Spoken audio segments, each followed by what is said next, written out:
The crystal chandelier cast fractured rainbows across my grandfather's mahogany dining table, each prism of light dancing like the questions swirling through my mind. I'd been coming to these Sunday dinners for 26 years, first in a high chair, then graduating to the booster seat, and finally to this uncomfortable antique chair that made my back ache after an hour. But tonight felt different. The air hummed with an electric tension I couldn't name. "More roast beef, Maya." Grandpa Richard's voice rumbled across the table, warm as the fireplace crackling in the adjacent room. "I'm good, thanks."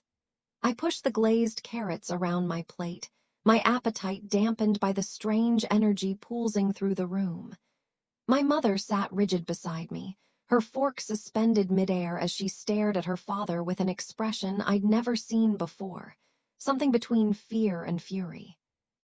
Grandpa Richard set down the silver serving platter with a decisive clink. His slate-gray eyes, still sharp despite his 78 years, fixed on me with an intensity that made my stomach clench. A smile played at the corners of his weathered lips, but it wasn't his usual gentle grandfather smile. This was something else, something knowing. "Maya," he said, leaning back in his chair with the confidence of a man who'd built empires and broken them. "I have a question for you." My mother's fork clattered against her plate. "Dad, don't." He ignored her, his gaze never leaving my face. "How do you spend your $3.4 million trust fund?" The world tilted sideways. I blinked once, twice. The chandelier's light seemed too bright, the room too warm. 3.4 million. My brain scrambled to process the words, to arrange them into something that made sense in the context of my life. My studio apartment with the leaky faucet, my student loan payments, my 10-year-old Honda Civic with the check engine light permanently illuminated. "What trust fund?" The words came out as a whisper, barely audible over the sudden roaring in my ears. Grandpa Richard's smile widened, but his eyes remained serious, searching. "The trust fund I established for you when you were born. The one that's been growing with compound interest for 26 years. The one you should have had full access to on your 21st birthday." I couldn't breathe. The room spun, and I gripped the edge of the table, my knuckles white against the dark wood. 5 years. I'd been 21 5 years ago when I dropped out of college because I couldn't afford the tuition, when I'd worked 3 jobs to keep my head above water, when I'd eaten ramen noodles for dinner more nights than I could count. "I don't understand." My voice cracked. I turned to my mother, searching her face for an explanation, for denial, for anything that would make this make sense. "Mom." Patricia Morrison. My mother had kept her maiden name after the divorce, had gone pale, her carefully applied makeup standing out in stark relief against her bloodless skin. She wouldn't meet my eyes. "Patricia," Grandpa Richard's voice had lost its warmth, "I think it's time." "You had no right." My mother's words came out sharp, defensive. She stood abruptly, her chair scraping against the hardwood floor. "She's my daughter. I made the decision I thought was best." Best? I couldn't believe what I was hearing. Best for who? The silence that followed was suffocating. Through the tall windows, I could see the manicured gardens of my grandfather's estate, the rose bushes my grandmother had planted before she died, the fountain where I'd thrown pennies and made wishes as a child. How many times had I wished for money, for an escape from the crushing weight of poverty? And all along, millions of dollars had been sitting somewhere, just out of reach. "I need to leave." I pushed back from the table, my legs unsteady beneath me. The room felt too small, too hot, the walls closing in. "I need to think." "Maya, wait." My mother reached for my arm, but I pulled away, the touch burning like accusation. "Let me explain." "Explain what?" "That you kept millions of dollars from me while I worked myself to exhaustion, while I had panic attacks over whether I could afford to see a doctor when I was sick, While I gave up my dreams because I thought I had no choice. My voice rose with each question, years of struggle and sacrifice crystallizing into a sharp, cutting anger. It wasn't about the money, my mother said, her eyes finally meeting mine. They were wet with tears, but I felt no sympathy. It was about making sure you became the person you were meant to be, not some spoiled trust fund kid who never learned the value of hard work. A laugh escaped me, bitter and sharp. The person I was meant to be? Mom, I dropped out of college. I work as a waitress and a dog walker. I live in a 400-square-foot apartment where I can hear my neighbors breathing. Is that who I was meant to be? Grandpa Richard stood, his tall frame still imposing despite his age. Maya has a right to her inheritance, Patricia. It was never yours to withhold. She was too young at 21 to handle that kind of money. You know what it did to her father, to us. My mother's voice broke. I was protecting her. From what? Financial security, opportunity, the chance to build a life without constantly drowning. I grabbed my purse from the side table, my hands shaking so badly I could barely grip the leather strap.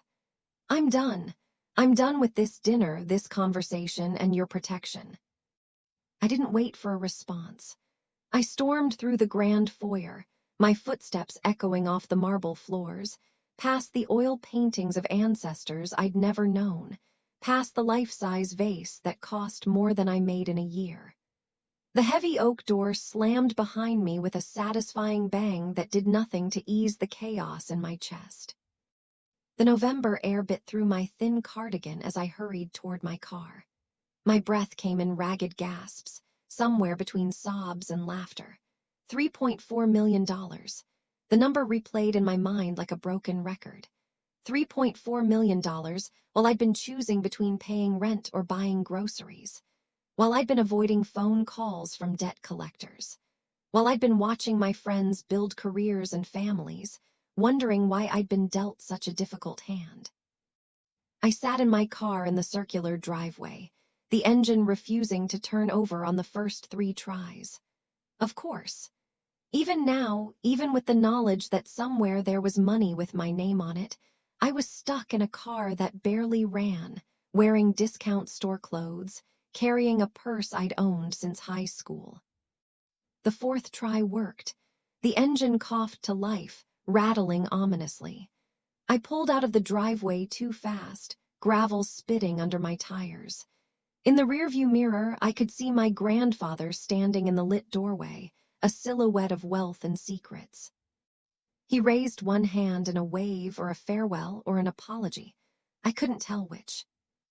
I drove without seeing, my mind replaying every moment of financial struggle, every sacrifice, every time I'd told myself it would get better if I just worked harder, just pushed through. And all along, the solution had existed. It had been there, waiting, while I'd been breaking myself against the reality of minimum wage and maximum effort. By the time I reached my apartment building, a squat, gray structure wedged between a laundromat and a convenience store, I was crying. Not pretty, movie tears, but ugly, gasping sobs that made my chest ache and my throat raw. I sat in the parking lot for 20 minutes, letting it all out, mourning the years I'd lost, the dreams I'd buried, the person I might have been. When I finally climbed the 3 flights of stairs to my apartment, the elevator had been broken for 6 months. I found Mrs. Chen from next door standing in the hallway, her tiny frame wrapped in a floral bathrobe. You okay, Maya? Her accent was thick, her eyes concerned. I hear you crying. I managed a weak smile. Just a rough night, Mrs. Chen, I'm fine. You are good girl, work too hard. You need rest. She patted my arm with a wrinkled hand, and the simple kindness broke something loose in my chest. Thank you, I whispered. Inside my apartment, I leaned against the door and took in my kingdom. The kitchenette with its 2 burners and mini fridge, the futon that served as both couch and bed, the plastic storage bins that held my clothes, the single window that looked out onto the brick wall of the building next door. This was my life. This was what I'd built with hard work and determination and the belief that I was doing the right thing. But what if none of it had been necessary? I pulled out my phone, my fingers hovering over my mother's contact. Part of me wanted to call, to demand answers, to scream until my voice gave out. But a larger part of me was afraid of what I might say, afraid of the damage I might do to a relationship that was already fractured. Instead, I called the one person who'd always been my sounding board, my safe place. Maya, Jasmine's voice was bright, backgrounded by the sound of laughter and music. Hey, sorry, I'm at Marcus's birthday thing. What's up? My voice broke. Can you come over? I need you. The music cut off instantly. Give me 20 minutes. True to her word, Jasmine knocked on my door exactly 19 minutes later, slightly out of breath, still wearing the little black dress from the party. She took one look at my face and pulled me into a hug that smelled like her signature jasmine perfume and the expensive champagne she could afford on her marketing director's salary. What happened? She guided me to the futon, her arm around my shoulders. And I told her everything. The dinner, my grandfather's revelation, my mother's betrayal, because that's what it felt like, a betrayal so fundamental it shook the foundation of everything I thought I knew. Jasmine listened without interrupting, her dark eyes growing wider with each detail. 3.4 million, she repeated when I finished. Maya, do you know what you could do with that money? I could have finished college, I said numbly. I could have traveled. I could have started my own business. I could have lived. You can still do all of that. Jasmine grabbed my hands, her grip fierce. This isn't over. You need to find out where this money is, how to access it, and what your rights are. Your mother can't just sit on millions of dollars that belong to you. She thought she was protecting me. Even as I said the words, they tasted like ash. From becoming like my dad. Jasmine's expression hardened. She'd never met my father. He'd left when I was 3. But she knew the stories. The gambling addiction. The failed businesses. The way he'd burned through his own trust fund in less than 5 years before my mother divorced him. She knew because my mother had told those stories often, using them as cautionary tales about the dangers of unearned wealth. Your father's problems weren't about money, Jasmine said firmly. They were about him, about his choices. You're not him, Maya. You're one of the hardest-working, most responsible people I know. You deserve this money. You deserve the chances it could give you. I wanted to believe her, but 5 years of deprivation had taught me to be suspicious of good fortune, to expect the other shoe to drop. Still, a small spark of something, hope, maybe, or anger, or determination, flickered to life in my chest. What do I do? I asked. Jasmine pulled out her phone. First, we find you a lawyer, a good one, someone who specializes in trusts and estates. Then we figure out exactly what your rights are and how to access what's yours. That sounds expensive. Most lawyers will do a free consultation. And honestly, Maya, if what your grandfather said is true, you can afford it. She squeezed my hand. You have 3.4 million reasons to fight for this. We spent the next 2 hours researching, Jasmine on her phone and me on my ancient laptop. We found lawyers, read about trust funds, learned about legal access and fiduciary duty. With each article, each statute, my anger transformed into something sharper, more focused. This wasn't just about money. It was about autonomy, about the right to make my own choices, about all the years I'd been denied the chance to even know what options I had. Around midnight, my phone rang. My mother's name lit up the screen. Don't answer it, Jasmine advised. Not until you know what you want to say. But my hand moved without permission, accepting the call. What? Maya, please listen to me. My mother's voice was thick with tears. I know you're angry and you have every right to be, but I need you to understand that everything I did because I love you. Love, the word came out sharp. Mom, love doesn't withhold someone's inheritance. Love doesn't let them struggle when there's help available. Love doesn't lie. I never lied. You never asked. Because I didn't know to ask. How could I ask about something I had no idea existed? I was shouting now, and some distant part of me registered Mrs. Chen's television turning down. You watched me work myself sick. You saw me drop out of school. You knew I was drowning, and you did nothing. I did what I thought was right. My mother's voice hardened, taking on the defensive edge I knew so well. You were 21, Maya, barely an adult. Do you know how many young people destroy their lives with sudden wealth? Look at your father. I'm not him, the words exploded out of me. I'm not Dad, Mom. I've never been Dad, I'm me. And you didn't give me the chance to prove that I could handle it. You made that decision for me, and you stole 5 years of my life in the process. Silence stretched between us, filled with years of unspoken resentment and unacknowledged pain. The money is in a trust at First National Bank, my mother finally said, her voice small. Your grandfather made me the trustee when you turned 21. I have the paperwork. I'll bring it to you tomorrow. Don't. I couldn't see her right now.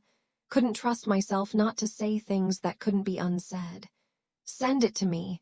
Email it, mail it, I don't care. But I don't want to see you right now. Maya. I hung up. My hands were shaking, adrenaline making my heart race. Jasmine pulled me back into a hug, and I let myself collapse against her, suddenly exhausted. You did good, she murmured. You stood up for yourself.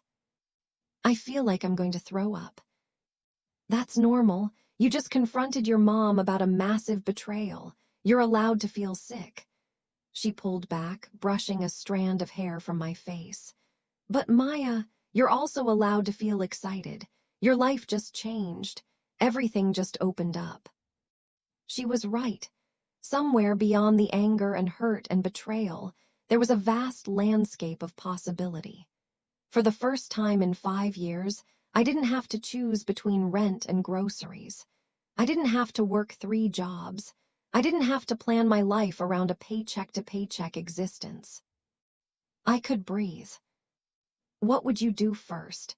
I asked Jasmine. If you suddenly found out you had millions of dollars? She considered for a moment. Probably panic like you're doing, but after that, I'd figure out who I really wanted to be, not who circumstances forced me to be, but who I actually am when I have the freedom to choose. I don't even know where to start. Then we figure it out together. She grinned, and for the first time that night, I felt a smile tug at my own lips. That's what best friends are for. After Jasmine left, promising to come back in the morning with coffee and breakfast, I lay on my futon staring at the water-stained ceiling. Sleep felt impossible. My mind raced with questions, possibilities, fears. Who was I without the struggle? What did I want from life when money wasn't an obstacle? What dreams had I buried so deep I'd forgotten I'd ever had them? My phone buzzed. A text from my grandfather. I'm sorry you had to find out this way. We need to talk. Breakfast Tuesday. My club 9 a.m. I'll explain everything. I didn't respond. Not yet. But I saved the message, a lifeline to answers I desperately needed. As the night wore on and the city outside my window slowly quieted, I made a decision. This money, this unexpected inheritance, could either destroy me or transform me. My mother had been so afraid I'd become my father that she'd tried to protect me from the possibility.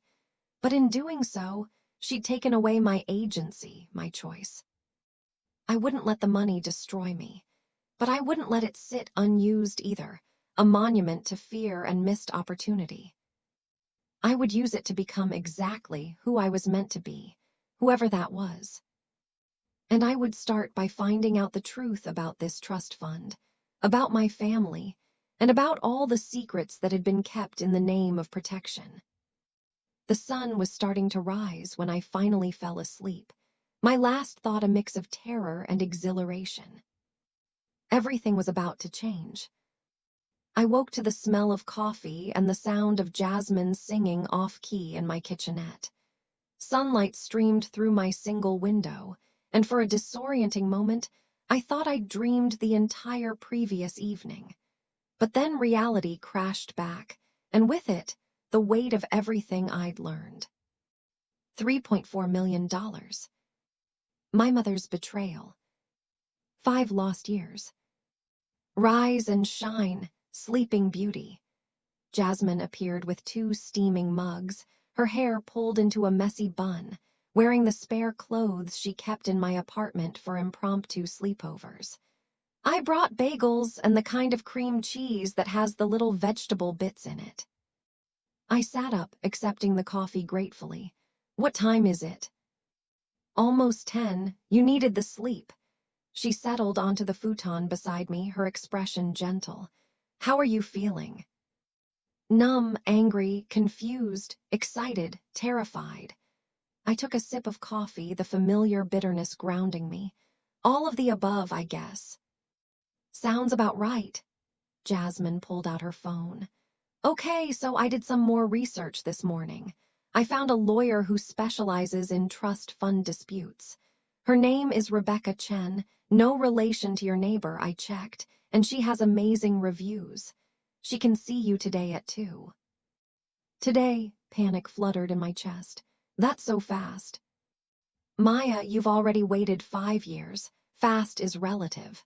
She squeezed my knee. Besides, your mom said she'd send the paperwork. The sooner you understand what you're dealing with, the sooner you can move forward. She was right.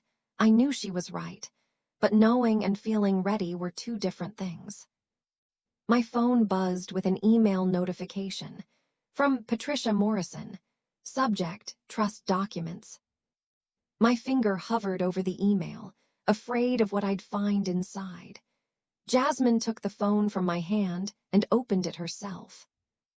Maya, she read aloud, attached are all the documents related to your trust fund. I've also included a letter from your grandfather that came with the original paperwork. I hope you'll read it. I hope you'll understand. I love you, Mom. Jasmine downloaded the attachments and pulled them up on the screen. Page after page of legal documents, dense with clauses and conditions and legal terminology I didn't understand. But there, in stark black and white, was my name, Maya Christine Morrison. And there was the amount, $3,400,000. Jesus, Jasmine breathed, it's real. I'd known it was real, of course. My grandfather wouldn't have lied about something like this. But seeing it written out, official and legal and true, made it concrete in a way that stole my breath. There's another attachment, Jasmine said, clicking on a PDF labeled Letter to Maya. The letter was handwritten, the script elegant and slightly shaky. My grandfather's handwriting. My dearest Maya asterisk. If you're reading this, then you've turned 21, and it's time for you to claim your inheritance. I established this trust fund on the day you were born, with the intention of giving you the kind of start in life that I wish I'd had. Not just money, but freedom. The freedom to pursue your passions without the weight of financial struggle. The freedom to take risks, to fail, to try again. The freedom to discover who you truly are. I know your mother has concerns about this inheritance. Her experiences with your father have shaped her views on wealth, and I respect her fears even as I disagree with them. But Maya, you are not your father. You are smart, compassionate, and capable. I've watched you grow into a remarkable young woman, and I have no doubt that you will use this gift wisely. A few guidelines I hope you'll consider. Asterisk. First, take your time. Don't make any major decisions in the first few months. Let yourself adjust to this new reality. Second, find advisors you trust. A good financial planner, a lawyer, people who have your best interests at heart. Third, remember that money is a tool, not an identity. It can open doors, but it's up to you to walk through them. And finally, be generous. With your resources, your time, and your heart, the greatest wealth is not what we accumulate, but what we give away. I hope this money brings you joy and opportunity. More than that, I hope it allows you to live a life of purpose and meaning. With all my love, asterisk. Grandpa Richard. Tears blurred my vision. The letter was dated 26 years ago, written when I was a newborn, when my grandfather was 52 and at the height of his business success. He'd thought of me, planned for me, hoped for me, and my mother had intercepted all of it. "That's beautiful," Jasmine said softly. "He really loves you." Why didn't she give this to me? My voice cracked. Even if she wanted to control the money, why not give me the letter? Why not let me know he was thinking of me this way? Jasmine didn't answer, because there was no good answer. Just more questions, more hurt layering over the shock. I dried my eyes and straightened my shoulders. Call the lawyer, make the appointment. I need to know exactly what my legal standing is. Rebecca Chen's office was in one of the gleaming downtown towers I'd always avoided, the kind of place where the lobby had a coffee bar that charged $8 for a latte. She greeted us in reception herself, a petite woman in her early 40s with sharp eyes and a firm handshake. "Ms. Morrison, Ms. Washington, please come in." She led us into a corner office with floor-to-ceiling windows overlooking the city. "I've reviewed the documents you sent over. This is quite a situation." "That's one word for it," I said, settling into a leather chair that probably cost more than my rent. Rebecca smiled sympathetically. "Let me be direct. Based on these documents, the trust was established with you as the sole beneficiary. Your grandfather designated your mother as trustee until you turned 21, at which point full control was supposed to transfer to you. Your mother had a fiduciary duty to act in your best interests." "Which means what exactly?" Jasmine asked. "It means she was legally obligated to inform you of the trust's existence and provide you with access to the funds once you reach the age of majority. By withholding this information for 5 years, she has likely breached that duty." Rebecca leaned forward, her expression serious. "Ms. Morrison, you have grounds to remove your mother as trustee and assume full control of the trust. You may also have grounds to sue for damages, though I'd advise against that unless absolutely necessary." The room felt too warm. Sue my mother. It's an option, but family disputes over money rarely end well. My recommendation would be to focus on gaining access to your inheritance rather than punishing your mother for her actions, however misguided they were. I thought about my mother, alone in her modest condo, working her administrative job at the university. She'd raised me on her own after my father left, had sacrificed her own dreams to keep us afloat. She'd made a terrible choice, one that had cost me dearly, but she'd done it out of fear and love, a toxic combination that had twisted into something damaging. "I don't want to sue her," I said quietly. "I just want what's mine." "Then here's what we'll do." Rebecca pulled out a legal pad and began writing. "We'll file a petition to remove your mother as trustee and install either you or a professional trustee of your choosing. We'll notify the bank that currently holds the trust, and we'll establish you as the rightful owner of these funds. If your mother cooperates, this can be handled quickly and relatively painlessly. And if she doesn't cooperate, then we go to court, but let's hope it doesn't come to that." Rebecca met my eyes.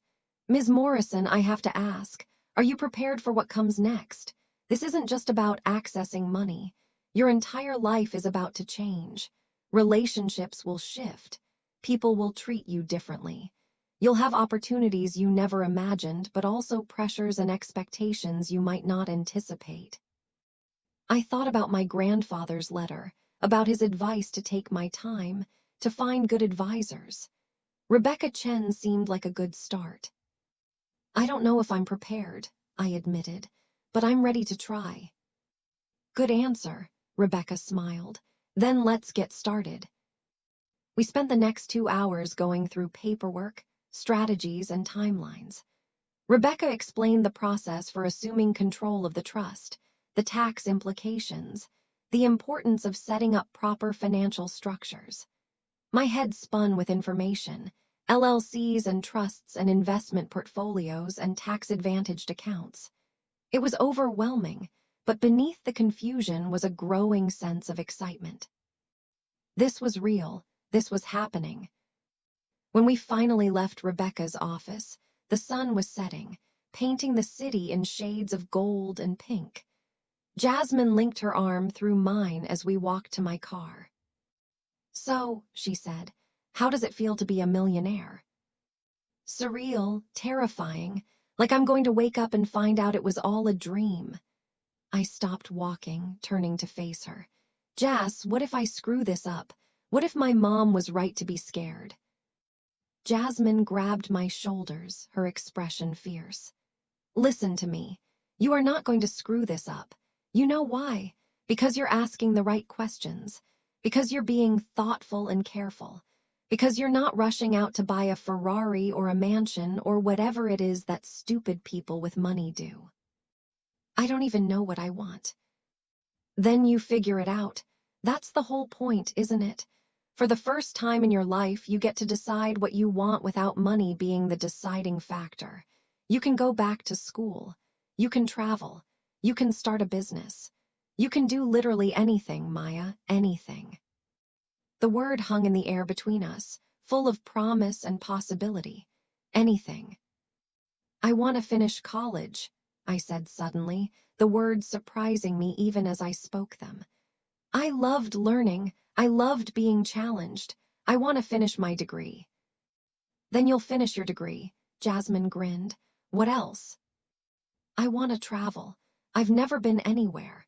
Never seen the ocean, never left the state, never experienced anything beyond this city.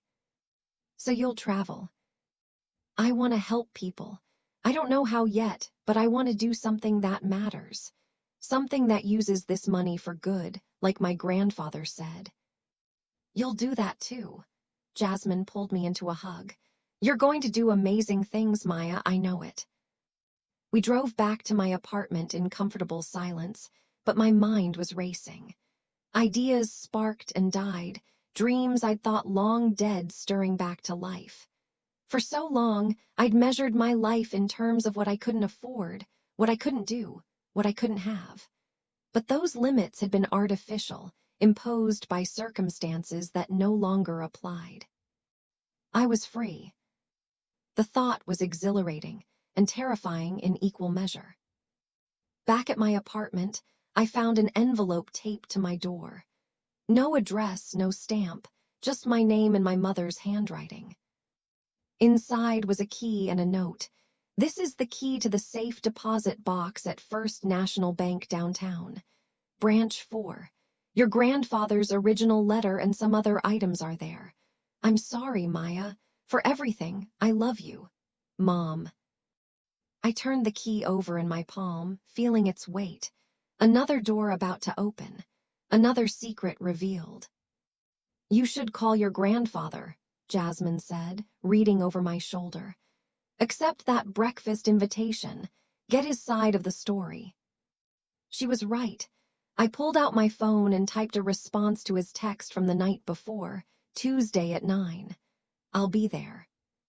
His response came immediately. Thank you. I have so much to tell you.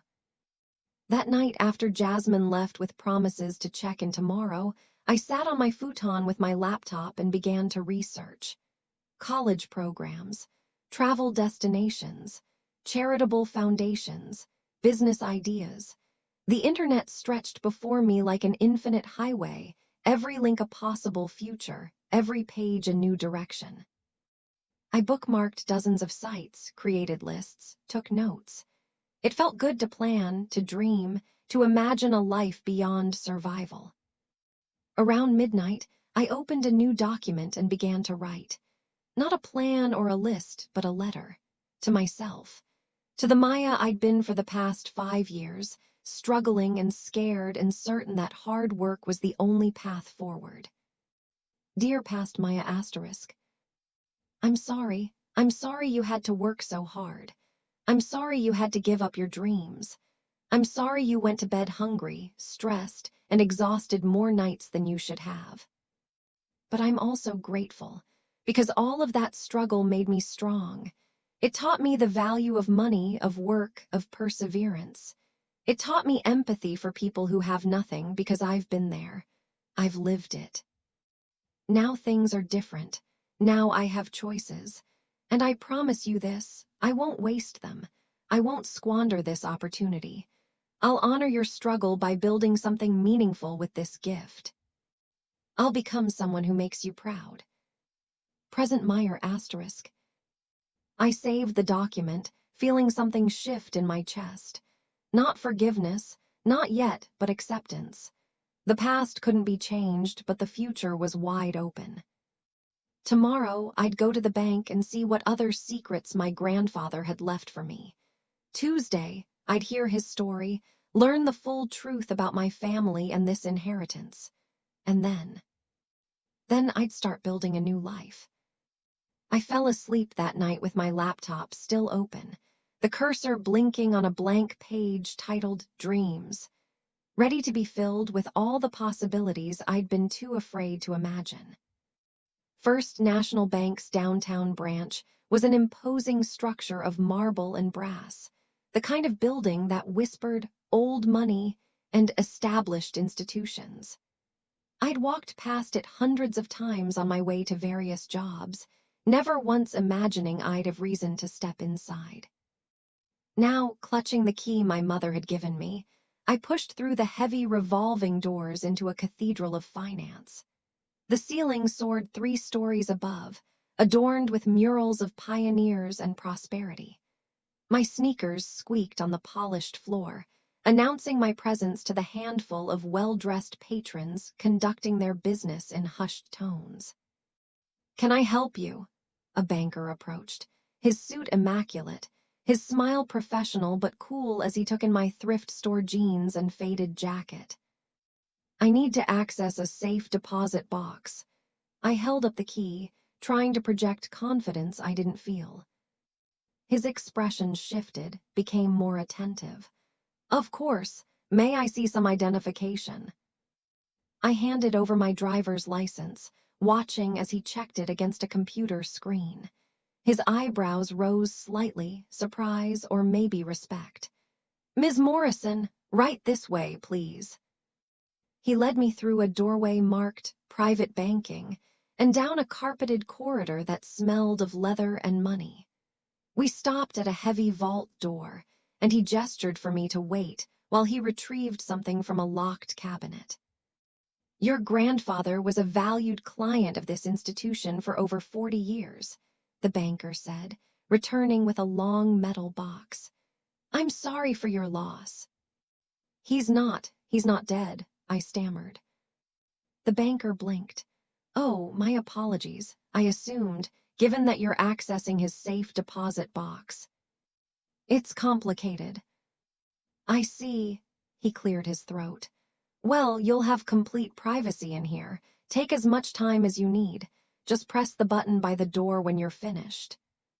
He left, and I was alone with the box. I sat at the small table provided, my hands trembling slightly as I inserted the key. The lock turned with a smooth click, and I lifted the lid. Inside was a treasure trove of family history. Photographs, dozens of them spanning decades.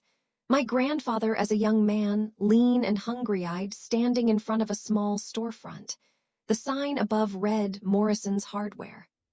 My grandmother beside him, beautiful and beaming, her hand resting on her pregnant belly.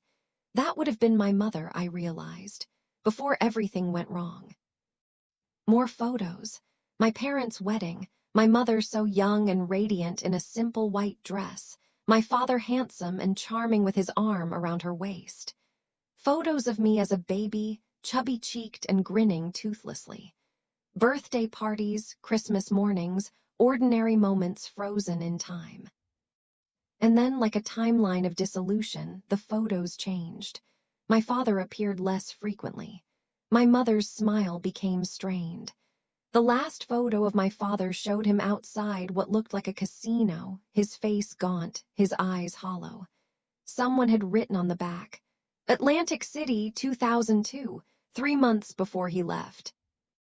I set the photos aside, my chest tight with emotions I couldn't name. Beneath them were documents: my parents' marriage certificate, their divorce decree, my birth certificate, original, not the copy I'd been using my entire life, and then a thick envelope with my name on it in my grandfather's handwriting. I opened it with shaking hands. Inside were monthly letters, dated from my first birthday to my 21st. 21 letters, one for each year. I opened the first one, dated exactly 25 years ago. Dear Maya asterisk, today you turned 1 year old. You took your first steps last week, lurching across my living room like a tiny, determined drunk. Your grandmother cried. I pretended I had something in my eye. You won't remember this year, but I will. I'll remember how you laughed when I made silly faces, how you fell asleep on my chest during our Sunday dinners, how you held my finger with your whole hand, your grip surprisingly strong. I'm writing these letters because I want you to know your history, not the sanitized version, but the truth, the good and the bad, the triumphs and the mistakes, because knowing where you come from helps you understand where you're going. This year, your father lost $50,000 on bad investments. Your mother doesn't know the full extent yet, but I do. I see the signs, the defensiveness, the secrecy, the desperate optimism of an addict chasing the next win. I've tried to talk to him, but he won't listen. He thinks he's one big score away from proving everyone wrong. I'm telling you this not to turn you against him, but to help you understand that addiction isn't about weakness or lack of love. Your father loves you desperately, but he loves the thrill more, and that's not something love can fix. By the time you read this, you'll know how the story ends. I hope you can forgive him. More importantly, I hope you can avoid his mistakes. All my love asterisk. Grandpa asterisk. I picked up the next letter, and the next, reading through years of my life as recorded by my grandfather. Each letter contained memories, observations, and warnings. He chronicled my father's descent with clinical precision, the increasing debts, the lies, the day my mother finally asked for a divorce. But he also recorded moments of joy. My first day of kindergarten, my piano recital when I was 7, the science fair project that won first place when I was 10. The letter for my 18th birthday was longer than the others. Dear Maya asterisk, you graduated high school today. Valedictorian. Full scholarship to State University. Your mother was so proud she cried through your entire speech. I was proud too, but I was also worried. 3 years from now, you'll turn 21 and gain access to the trust fund I established for you. Your mother has been fighting me about this for years. She wants me to keep the money locked up until you're 30, maybe older. She's terrified you'll become like your father. I've tried to explain that you're nothing like him. You're responsible, careful, thoughtful, but fear doesn't listen to logic. So I made a compromise I'm not proud of.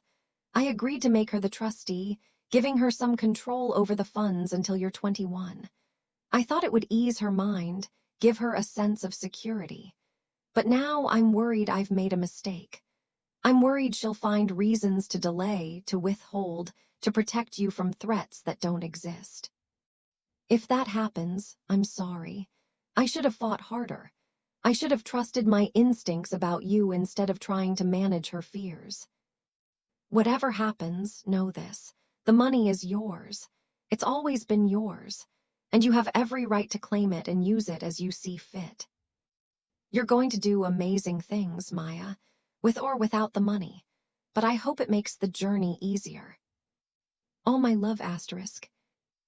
Grandpa, asterisk. I set down the letter, my vision blurred with tears. He'd known. My grandfather had known what my mother might do, and he'd tried to prevent it, but he'd chosen peace over confrontation. And I'd paid the price. The 21st letter, the last one, was the shortest.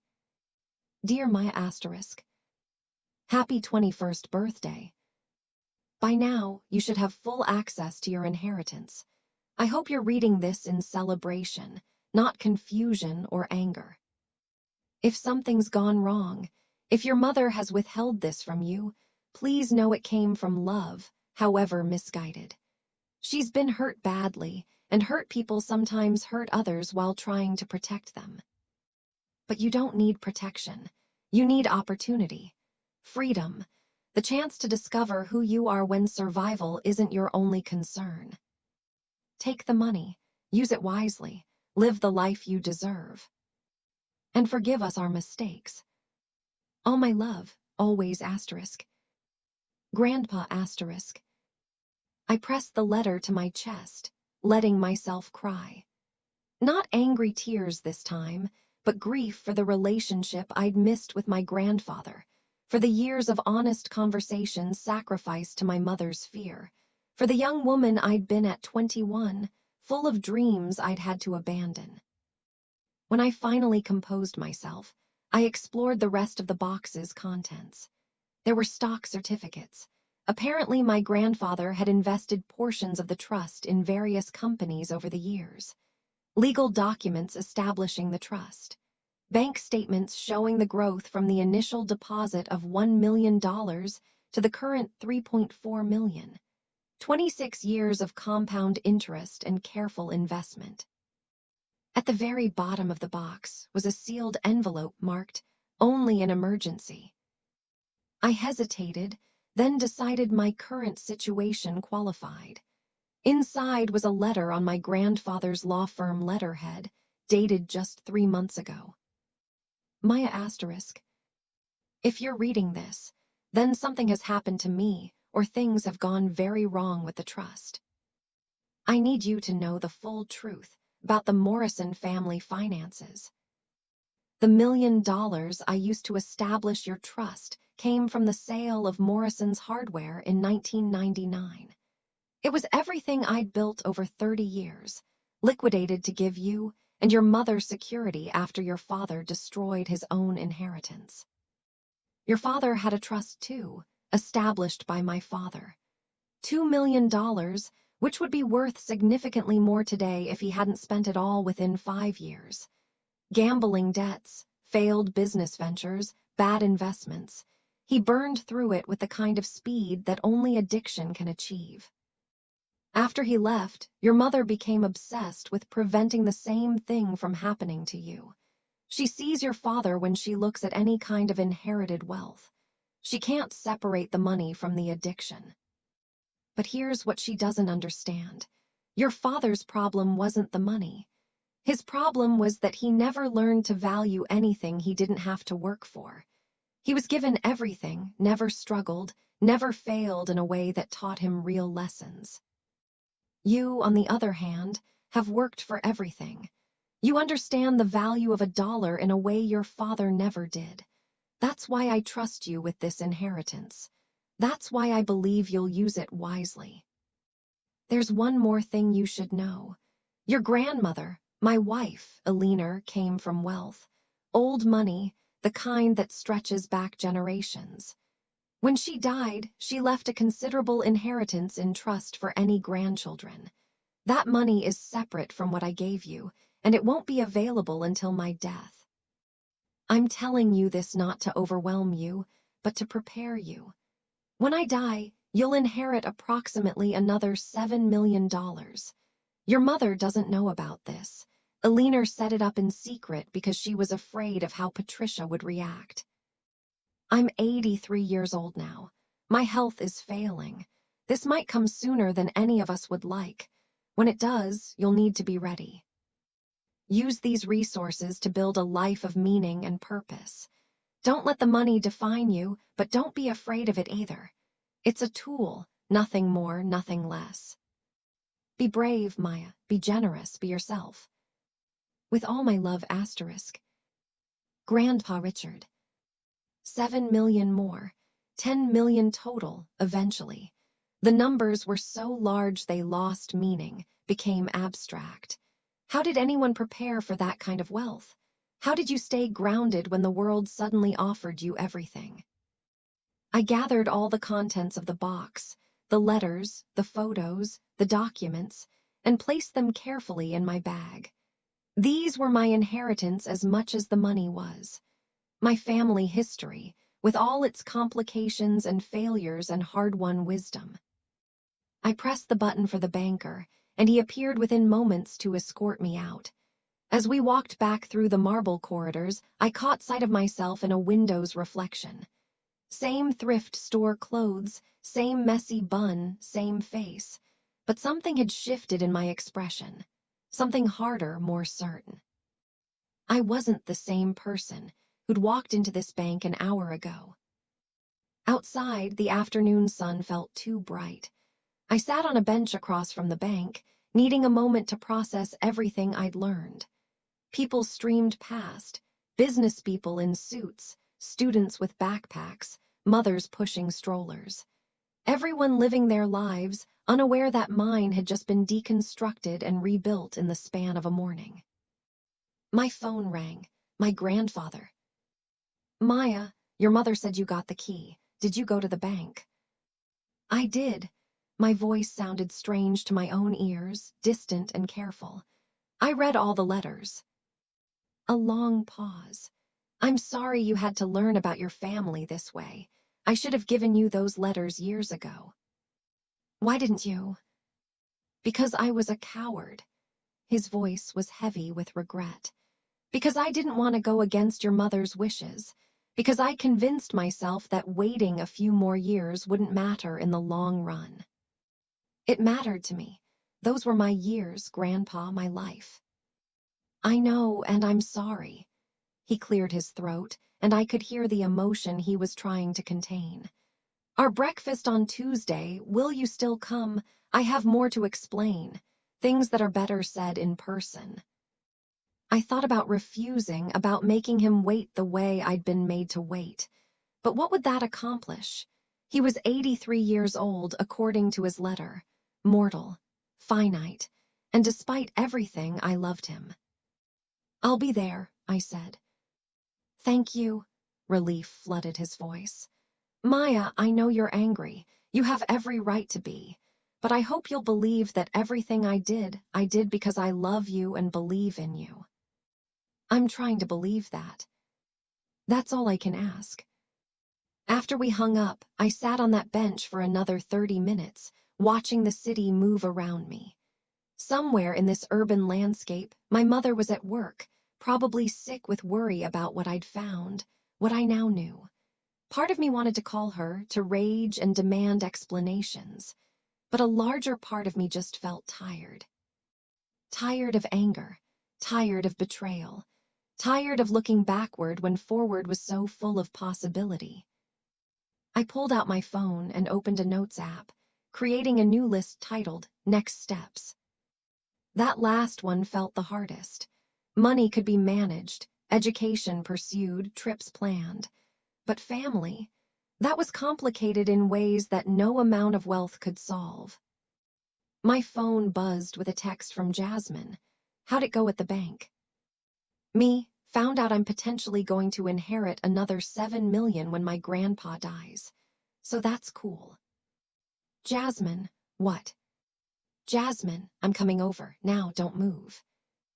I smiled despite everything. Some things didn't change. Jasmine had been my constant through every struggle, every failure, every small victory. She'd be my constant through this too. As I waited for her, I pulled out one of the photos from my bag. My grandfather and grandmother, young and in love, standing in front of their hardware store with their whole lives ahead of them. They hadn't known then what was coming, the success, the wealth, the family fractures, the addiction and divorce and secrets. They'd just been two people trying to build something together. I wondered if I'd look back on this moment someday with the same bittersweet nostalgia. If the choices I made now would define my future the way their choices had defined mine. The only difference was I got to choose. For the first time in my adult life, I had real agency, real freedom. And that was terrifying and exhilarating in equal measure. Tuesday morning arrived draped in fog, the city obscured behind a gray curtain that matched my mood. I'd spent the past 2 days in a strange limbo, not quite my old life, but not yet my new one either. Rebecca Chen had filed the paperwork to remove my mother as trustee and transfer control of the trust to me. The process would take a few weeks, she'd warned, but it was in motion. In motion. My entire life was in motion, sliding toward a future I couldn't quite envision. I stood in front of my closet, if you could call a hanging bar in the corner a closet, and confronted a problem I'd never faced before. I had nothing appropriate to wear to a country club breakfast. My wardrobe consisted of work clothes, black pants and simple blouses for waitressing, casual clothes, jeans and t-shirts, and one outdated interview suit I'd bought at Goodwill 5 years ago. The country club, I'd never been, despite my grandfather's membership spanning decades. He'd occasionally mentioned the place, golf tournaments, business dinners, charity galas, but it existed in a world separate from mine. A world of privilege I'd observed from a distance but never inhabited. I settled on the least worn pair of dark jeans and a cream sweater that Jasmine had given me last Christmas. It would have to do. My grandfather had seen me in worse. The drive to Oakmont Country Club took me through neighborhoods that progressively increased in affluence. Modest homes gave way to mansions, chain-link fences to stone walls, practical sedans to luxury vehicles. By the time I pulled into the circular drive, my ancient Honda looked almost comically out of place among the Mercedes, BMWs, and Teslas. A valet approached, his expression carefully neutral despite my car's appearance. "Welcome to Oakmont, miss. Will you be dining with us this morning?" Meeting someone for breakfast, Richard Morrison.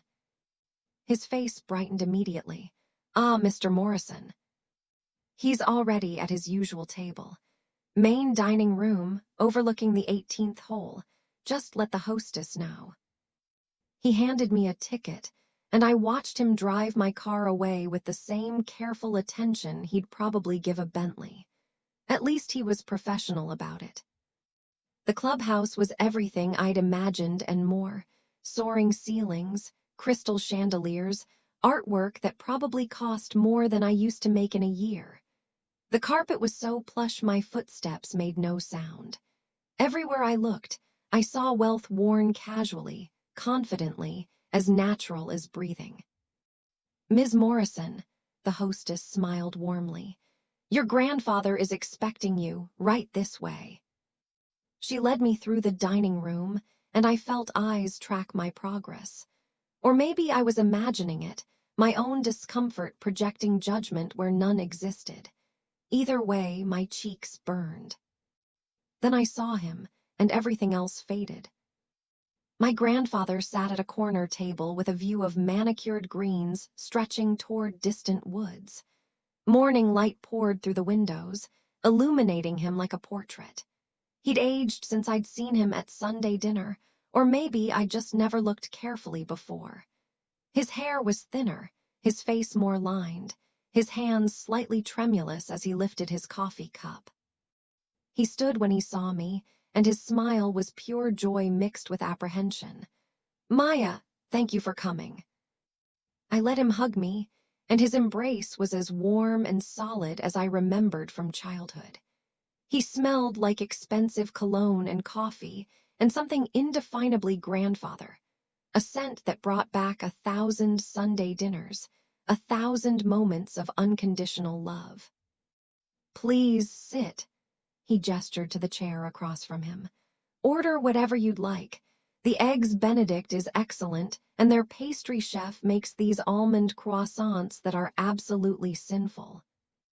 I accepted a menu from a server who materialized silently at my elbow, but the prices made my stomach clench. $28 for eggs, $15 for fresh fruit. Old habits died hard. My grandfather noticed my expression. Maya, you never have to worry about the cost of a meal again, especially not with me. Order whatever sounds good. I ordered the eggs Benedict and a coffee, and my grandfather requested his usual, which apparently required no further explanation. When the server left, silence stretched between us, weighted with everything unsaid. Finally, my grandfather spoke. I suppose you have questions. A few thousand, actually. I wrapped my hands around my water glass, needing something to hold. But let's start with the big one. Why didn't you fight harder? When Mom insisted on controlling the trust, when she made you the trustee instead of giving me access at 21, why didn't you stop her? He sighed, suddenly looking every one of his 83 years. Because I loved her. Because she is my daughter, and I understood her fear even if I disagreed with it. And because, he paused, choosing his words carefully, because I felt guilty. Guilty for what? For not seeing the signs with your father, for not intervening sooner, for giving him access to his trust fund when I should have known he wasn't ready. My grandfather's hands tightened around his coffee cup. Your father was 21 when he gained access to his inheritance. $2 million. Within a year, he'd started making risky investments. Within 3 years, he'd developed a gambling problem. By year 5, it was all gone. That wasn't your fault. Wasn't it? His eyes met mine, and I saw genuine pain there. I knew he was struggling. I saw the signs, the mood swings, the secrecy, the desperate optimism of someone in over their head. But I told myself he was an adult, that he needed to make his own mistakes. And by the time I tried to help, it was too late. The money was gone, your mother was pregnant with you, and their marriage was disintegrating. The server returned with our food, providing a temporary reprieve from the heavy conversation. The eggs Benedict looked like something from a magazine, perfectly poached eggs, hollandaise sauce drizzled artistically, asparagus arranged just so. I took a bite and had to suppress a moan. It was absurdly good. Your mother blamed me, my grandfather continued once the server had retreated. She blamed me for giving your father the money, for not controlling it better, for not saving him from himself. And maybe she was right. So when she begged me to delay your access to the trust, to give her some control over when and how you received the money, I agreed. It was my way of making amends. At my expense. Yes, he didn't try to deny it or make excuses. At your expense, and I'm sorrier for that than I can express. I set down my fork, my appetite fatting despite the excellent food. Did you know she wasn't going to tell me? That she was going to keep it completely secret? No, his answer was immediate and emphatic. I thought she'd tell you about the trust but delay your full access. That was our agreement. When I called you on your 21st birthday and you acted confused about my reference to your new financial situation, I should have known something was wrong. But I assumed you were being discreet, not wanting to discuss money over the phone. It wasn't until much later that I realized the truth. How much later? About 2 years ago. I asked you what you were planning to do with your inheritance, and you looked at me like I was speaking a foreign language. That's when I knew. He shook his head, anger flashing in his eyes, not at me, but at the situation, at himself. I confronted your mother immediately. We had the worst fight we'd ever had. She defended her decision, insisted she was protecting you. I told her she had no right, that the money was yours, that she was betraying your trust. We barely spoke for months. Then, why did you wait 3 more years to tell me? Because I'm a foolish old man who hoped your mother would come to her senses on her own. Because I didn't want to destroy your relationship with her. Because I convinced myself that a few more years wouldn't matter in the grand scheme of things. He reached across the table, his hand covering mine. I was wrong, Maya, about all of it, and I'm deeply, profoundly sorry. His hand was warm and papery, the skin loose over prominent knuckles. An old man's hand, a mortal hand. I thought about the letter in the safe deposit box, about his age, about the limited time we had left to rebuild what had been damaged. I forgive you, I said, and meant it. I'm not happy about it. I'm still angry and hurt and confused. But I understand why you made the choices you did, even if I think they were wrong. Relief washed over his features. Thank you. That's more grace than I deserve. We ate in silence for a few minutes, the tension easing slightly. The dining room filled with the morning crowd, retirees, business people. Well-dressed women meeting for what looked like committee meetings. This was a different world, one I'd be expected to navigate now. The thought was daunting. Can I ask you something else? I said finally. The letter in the safe deposit box mentioned another inheritance, from grandmother Alina. My grandfather nodded slowly. Yes, your grandmother came from the Ashford family. Old New England money, going back to the 1800s. When she died 15 years ago, she left her entire estate in trust for any grandchildren. She set it up so the money wouldn't be accessible until my death, thinking it would give you time to mature and hopefully prevent the kind of tragedy we experienced with your father. $7 million. Approximately, yes, depending on market performance, possibly more by the time you inherit it. He studied me carefully. I debated whether to tell you at all. It seems cruel to burden you with knowledge of my mortality, but Alina insisted, in her instructions, that you should know your full financial picture.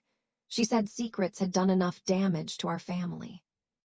She was right about that. She usually was.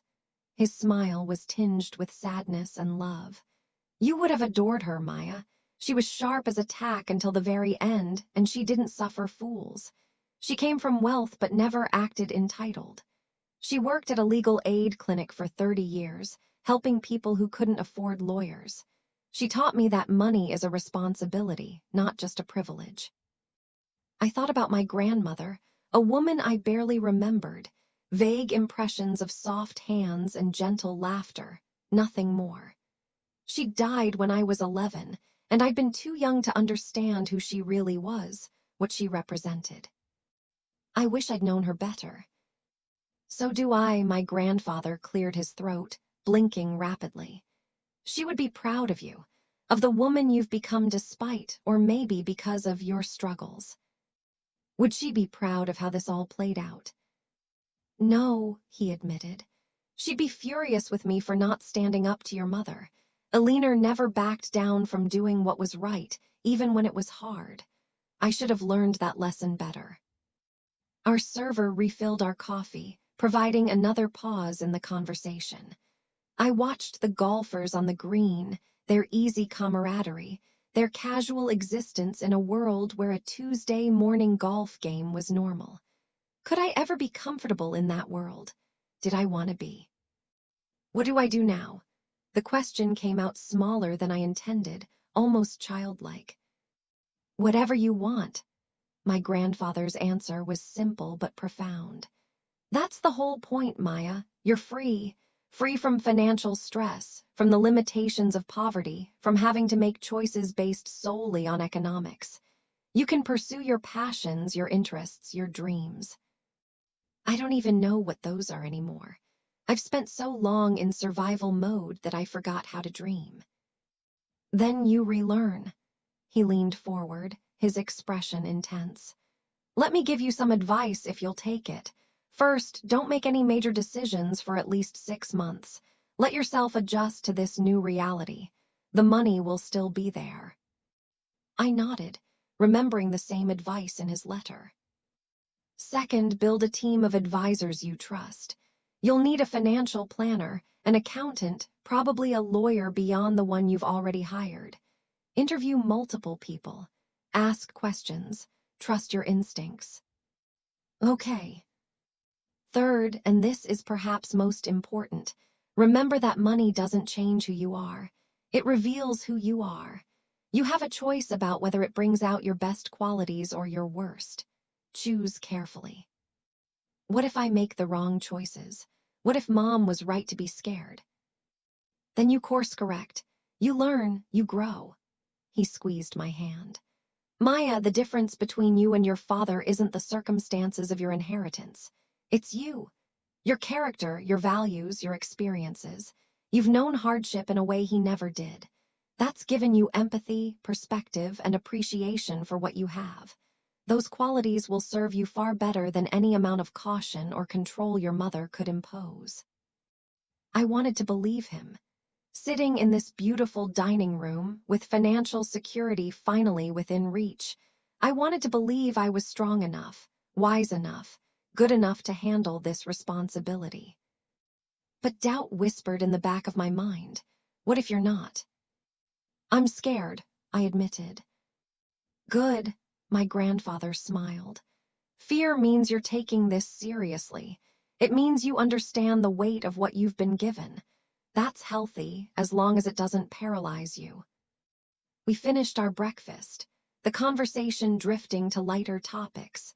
My grandfather's golf game, his volunteer work with a local charity, his book club that only ever seemed to read thrillers. The normalcy of it was soothing, a reminder that despite the money and the family drama, we were still just grandfather and granddaughter sharing a meal. As we prepared to leave, my grandfather pulled out an envelope from his jacket pocket. One more thing, I want you to have this. Inside was a check for $50,000. I stared at it, the number almost incomprehensible after years of counting pennies. Grandpa, I can't. You can and you will. Consider it immediate access while Rebecca works on the trust transfer. Use it to get your life in order. Move to a better apartment. Buy a reliable car. Pay off any debts. Give yourself some breathing room. This is too much. It's a tiny fraction of what's yours. Please, Maya, let me do this one thing right. I looked at the check, at my grandfather's earnest expression, at the life-changing piece of paper in my trembling hands. $50,000. More money than I'd ever imagined having at once. Enough to change everything about my daily existence. Thank you, I whispered.